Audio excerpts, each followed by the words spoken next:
Kadang-kadang rasa macam nak kembali ke zaman silam. Sebab zaman-zaman dulu kalau smartphone ni dia punya hype dia kan. Kita nak tahu benda yang baru tu lain macam sikit. Dan salah satunya phone yang hype hari tu ialah Samsung Galaxy S20. Tapi sekarang dunia smartphone dah lain. Hype dia macam tak berapa nak best. Tak ada benda yang terlalu baru kan. Jadi kalau anda nak angkat satu Samsung Galaxy S20, adakah masih berbaloi? Jadi nak tahu dengan lebih lanjut, let's review. Assalamualaikum dan hai. Jadi untuk tahu anda, Samsung Galaxy S20 ni anda dapatkan kalau yang wording saya pakai lah 818 ni untuk harga second hand sekitar harga 1,300 ke 1,500. Tak tahulah kalau video ni tiba-tiba viral kan, kemungkinan harga second akan menjadi lebih mahal kan. Mungkin dalam 1,700 ke apa. Anda kena pandai filter sikit lah. Dan saya tengok juga tak banyak sangat orang nak jual semula Samsung Galaxy S20 ni. Adakah disebabkan dia masih lagi berbaloi ataupun ada ciri-ciri yang menarik? Benda yang pertama yang saya suka ialah bab rekaan dia. Anda tengok, kalau phone-phone sekarang ni lebih kepada rekaan yang memanjang dan agak berat sikit. Tapi Samsung Galaxy S20 ni ialah sebuah smartphone yang ringan. Bukan standard ringan yang biasa-biasa tau. Sebab apa? Anda boleh pegang satu tangan dan anda boleh guna untuk sebelah tangan saja. Kalau untuk smartphone sekarang nak guna sebelah tangan ni memang sangat-sangat susah. Mereka kata untuk skrin yang lebih panjang macam tu untuk main game lebih best atau tengok movie lebih best. Tapi saya rasa itu bukan sebab yang saya perlu nak beli phone baru lah. Apapun saya suka dengan rekaan macam ni, mengingatkan saya kepada phone-phone lama dulu kan. Nipis pun nipis, sedap dia pegang, kalau pakai casing pun tak rasa tebal sangat. Dan saya rasa memang sangat-sangat rindu tahun ni memang tak ada phone macam ni. Nak kata phone Asus tu, tapi phone Asus tu dia phone kayangan sikit kan, dan saiz dia agak kecil. Yang ini walaupun saiz skrin dia besar tapi still ringan, best pakai. Jadi rekaan dia best. Benda kedua yang saya suka kat sini ialah tentang prestasi dia. Bukan prestasi Exynos yang ada kat sini, tapi prestasi dari segi suhu dia. Setakat saya main game kat sini lah, saya cuba main game Genshin ke apa, dia punya suhu tu okey, walaupun ini ialah sebuah flagship, tapi 2 tahun lepas suhu dia tak terlalu panas tau. Kalau tengok phone-phone zaman sekarang ni, tahun-tahun ni lah lebihnya kan, kalau main game sikit je tiba-tiba dah panas dah, rasa macam tak boleh belah kan. Tapi yang ini okey. Dan benda ketiga yang saya suka tentang smartphone ni ialah tentang skrin dia. Okey, inilah 2x AMOLED yang ada kat paparan dia. Dia ada 120Hz dengan HDR10+.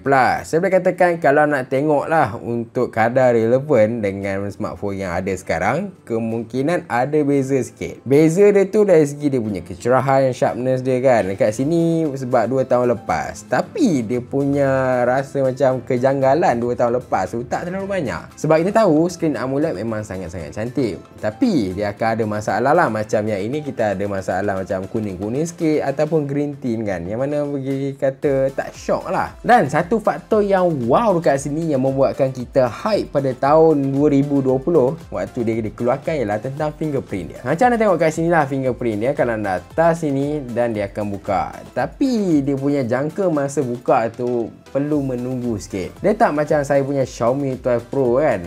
Kalau saya tap macam tu je terus buka, memang sangat-sangat instant. Tapi kalau ini macam ni, saya try buka, okey, dia perlu masa sikit dan dia akan buka. Kalau dulu kita merasakan yang ini dah cukup laju, tapi sekarang nampak gaya teknologi dah memintas dan pintasan dia memang sangat laju. Dan apa yang saya suka tentang flagship yang keluar tahun-tahun lepas kan, yang dah lepas-lepas ni, dia ada banyak pilihan warna. Macam ni lah, ini warna pink, yang boleh katakan kalau tahun ni warna pink memang rare lah untuk sebuah smartphone. Betul tak? Jadi anda nak bergaya tu macam kekok sikit, tak ada warna, asal ada je macam hitam, boring lah kan. Yang ini macam-macam, pink ada, biru ada, merah ada, kelabu ada, banyak pilihan. Tetapi ada benda juga yang saya tak suka kat sini, ataupun boleh katakan kadar relevan dia kurang sangat untuk Samsung Galaxy S20. First sekali lah bab prestasi dia. Untuk tahu anda, S20 ni menggunakan flagship punya prosesor iaitu Exynos 990, dan sedia ada kita tahu Exynos ni memang kata powerful. Dia sebenarnya flagship tapi tak cukup powerful kalau nak banding dengan Snapdragon. 2 tahun lepas kalau boleh katakan Snapdragon ni memang merangkul tangga teratas lah. Ok, MediaTek tak boleh lawan, Exynos pun tak boleh lawan sebenarnya. Tapi kalau kita bawa Exynos 990 ni untuk untuk tahun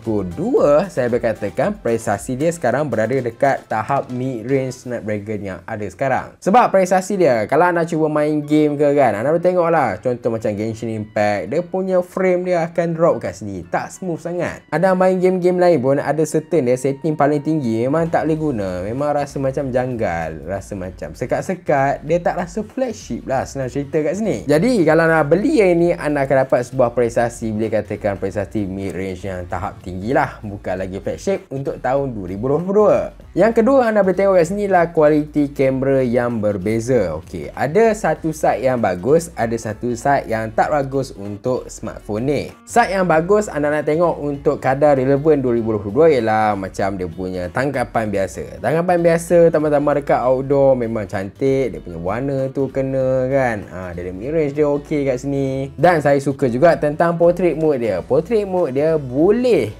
filter anda punya objek tu dengan background boleh pisahkan dan nampaklah cutting dia tu agak bagus. Itu benda yang saya patut puji dekat Samsung Galaxy S20 yang mana masih lagi relevan untuk tahun 2022. Tapi ada benda-benda yang tak berapa nak cantik 2022 ni kalau kita tengok. First kali yang saya memang out habis lah kat sini lah kamera depan dia. Tangkapan kamera depan dia boleh katakan sangat buruk lah. Saya cakap serius, sangat buruk. Ketangkapan dia tak berapa nak best kan kalau nak banding dengan 2022. Selain pada kamera depan juga yang nampak kusam ni, ultra wide dia dekat bahagian belakang ni kalau nak tangkap memang rasa banyak noise. Tapi itulah, ini antara ultra wide yang terawal dia release kan. 2 tahun yang lepas, ultra wide ni satu fungsi yang boleh katakan digahkan, dia megah-megah kan. Smartphone ada ultra wide? Tak ada. Alah lemak. Masa tu kita rasa macam dia punya ultra wide sangat cantik.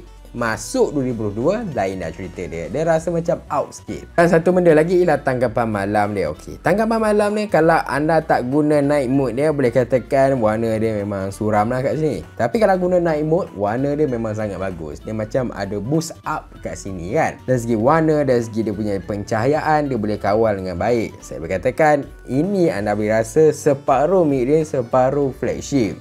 Seterusnya, benda yang saya tak suka dekat Samsung Galaxy S20 ni iaitu bab bateri dia. Sorry to say, saya boleh katakan bateri dia memang out bagi saya. Ya, saya membeli sebuah Samsung Galaxy S20 yang mana dia ialah second hand set. Dan saya boleh katakan kemungkinan besar lah owner sebelum ni dia tak pandai jaga bateri. Mungkin dia charge sambil lewa je 100 dia tinggal 2-3 hari kan. Saya tak pastilah itu. Tapi dia punya ketahanan bateri yang saya rasa ada sekarang ni memang sangat-sangat noob. Bayangkan, saya dalam penggunaan sehari tak dapat pun satu hari tu full. Kurang-kurang boleh dapat dalam lebih pada half of a day lah. Mungkin kalau saya guna phone dalam pukul 8 pagi, dalam pukul 5 ataupun pukul 7 macam tu, dah nampaklah bateri dah teruk dah, nazak dah bateri dia. Dan itu satu hal. Hal kedua pula, kalau tengok Samsung ni tak bagi fast charging tau untuk dia punya smartphone. Dia hanya bagi 25 watt. Itu pun dia kata dah cukup fast charging. Mungkin anda katalah, itu mungkin 2 tahun lepas kan. Apa kata tengok tahun ni? Tahun ni pun Samsung still lagi teknologi fast charging dia sangat-sangat ketinggalan. Kalau nak banding dengan Xiaomi ke, dengan Honor ke, Realme kan, memang jauh lah ke belakang. Bukan nak kutuk lah, tapi boleh katakan kalau nak guna yang ini kan, sebabkan satu dia punya, dia punya chipset ni memang power consumption tak reti jaga sikit. Sebab tu lah bateri dia tu tak berapa best. Jadi bab bateri saya boleh katakan saya out dekat sini kan. Kalau nak guna untuk second phone mungkin boleh, tapi kalau nak guna untuk main phone saya rasa macam tak sesuai bagi diri saya. Jadi secara kesimpulannya, anda rasa Samsung Galaxy S20 ni berbalik ke tak? Kalau tanya saya sendirilah, kalau saya ni suka buat main game kan. Kamera pun saya suka juga. Kalau pendapat saya sendiri, saya tak akan ambil Samsung Galaxy S20 ni. Sebabnya ialah satunya bateri dia. Sebab kalau saya guna phone, memang saya akan guna habis-habisan lah phone tu kan. Bateri memang satu benda yang patut saya nakkan. Yang kedua ialah bab dia punya gaming. Sebab kalau kita dah guna flagship, kita nak rasa flagship walaupun masih lagi 2022. Tapi yang ini kadar relevan dia untuk Exynos 990 ni memang sangat low kat sini. Dia rasa macam anda guna mid-range. Tapi kalau anda seorang yang tak kisah, saya rasa tak ada masalah. Tapi ada side yang saya rasa saya tak patut lepaskan S20 S20 ni. Salah satunya ialah sebabkan dia ringan kat sini tau. Kalau anda pegang macam ni sebelah tangan memang rasa sedap. Saya tak tahulah kenapa pengeluar phone sekarang tak nak buat macam ni. Jadi apa pula pendapat anda lah? Itu pendapat saya sendiri. Mungkin ada yang anda rasa macam tak kena ke apa, anda boleh komen dekat bahagian bawah. Kod anda pengguna S20 kan? Komen je. Anda rasa macam saya terlalu komen negatif sangat ataupun saya terlalu komen positif sangat? Sebenarnya saya neutral kat sini lah. Pendapat anda tinggalkan dekat bahagian komen di bawah, dan macam biasanya lupa like, subscribe juga share. Terima kasih. Jumpa lagi.